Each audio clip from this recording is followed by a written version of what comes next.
On a parlé de éthique, de bienveillance, de compliance, mais il y a certains secteurs qui sont un peu compliqués, je dirais. Vous avez évoqué aujourd'hui des fabricants de pièces pour les voitures diesel, par exemple. Vous avez évoqué notamment des avocats fiscalistes. C'est difficile de mettre une dose d'éthique et de bienveillance dans ces secteurs-là?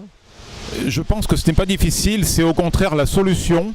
La solution pour ces activités, différentes activités, pour trouver leur sens et arriver à être en osmose, je dirais, avec la société. C'est-à-dire le fait d'arriver à réconcilier entreprise, économie et société, c'est ce que chaque activité doit arriver à trouver. Reste que ça reste un peu compliqué parce que quand on travaille dans ces secteurs comme cela, on ne sait pas par quel bout prendre, je dirais, cette démarche éthique. La démarche éthique, je pense que c'est en perpétuelle évolution. Il faut arriver à s'adapter à notre environnement. Mes collègues avocats fiscalistes, par exemple, me disent que leur métier, c'est de s'assurer que les entreprises sont en respect des obligations et de s'assurer qu'elles ne se mettent pas en porte-à-faux. C'est leur métier, c'est leur motivation et c'est en accord avec ce que je pense la société attend aujourd'hui, du fait que chacun paie ses impôts.